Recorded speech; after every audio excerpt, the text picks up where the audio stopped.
മേപ്പാടിയിൽ മധുവിധനായി വയനാട്ടിലെത്തി ദുരന്തത്തിൽപ്പെട്ട ഒഡീഷ സ്വദേശിനി പ്രിയദർശിനി ഇപ്പോൾ ഇനി ഒറ്റയ്ക്ക് മടങ്ങും. വിനോദസഞ്ചാരത്തിന് ഭർത്താക്കന്മാർക്കൊപ്പം എത്തിയ പ്രിയദർശിനിയും സുഹൃത്ത് സ്വീകൃതയും മാത്രമാണ് ദുരന്തത്തിൽ നിന്ന് രക്ഷപ്പെട്ടത്.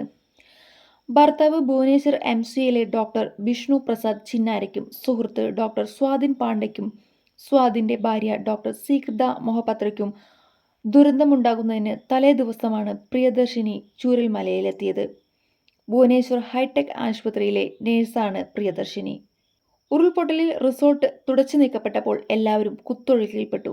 രാത്രി വൈകിയാണ് എല്ലാവരും ഉറങ്ങിയത്. ശബ്ദം കേട്ടു കണ്ണു തുറക്കുമ്പോൾ റിസോർട്ട് മണ്ണിനടിയിലായിരുന്നു. കഴുത്തൊപ്പം ഉയർന്ന ചെളിയിൽ 200 മീറ്ററോളം ഒഴുകിപ്പോന്ന പ്രിയദർശിനിയും സ്വീകൃതയും സ്കൂൾ പരിസരത്ത് തങ്ങി നിൽക്കുകയായിരുന്നു. ഇരുവരുടെയും അലർച്ച കേട്ടെത്തിയ രക്ഷാപ്രവർത്തകർ കാണുന്നത് ഹെൽപ്പ് എന്ന് വിളിച്ചു കരയുന്ന 2 പേരെയാണ്. 4 പേരുണ്ടെന്നും ഒഴുകി വന്നിട്ടുണ്ടെന്നും ഇവർ രക്ഷാപ്രവർത്തകരോട് പറഞ്ഞു. ബാക്കിയുള്ളവരെ തിരഞ്ഞു നടന്നപ്പോഴാണ് രണ്ടാമത്തെ ഉരുൾപൊട്ടലുണ്ടായത്. ഉടൻ തന്നെ യുവതികളുമായി രക്ഷാപ്രവർത്തകർ സ്ഥലത്തു നിന്ന് ഓടി രക്ഷപ്പെട്ടു.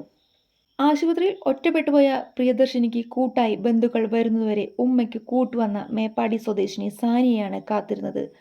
സാനിയയ്ക്ക് ഹിന്ദി ഭാഷ വശമുണ്ടായിരുന്നു. പ്രിയദർശിനിയുടെ ഭർത്താവ് ഡോക്ടർ ബിഷ്ണു പ്രസാദ് ചിന്നാരയുടെ മൃതദേഹം ചൂരൽമലയിൽ നിന്ന് കഴിഞ്ഞ ദിവസം ലഭിച്ചു. മൃതദേഹം നാട്ടിലേക്ക് കൊണ്ടുപോയി. ഡോക്ടർ സ്വാതിൻ പാണ്ഡെ ഇതുവരെ കണ്ടെത്താൻ കഴിഞ്ഞിട്ടില്ല. ഭാര്യ സ്വീകൃതി ഗുരുതര പരുക്കുകളോടെ ചികിത്സയിലാണ്. വയനാട് സ്വദേശിനി താഹിറാണോ പ്രിയദർശിനിയുടെ ബന്ധുക്കളെ കണ്ടെത്താൻ സഹായവുമായി ഓടിയെത്തിയത്.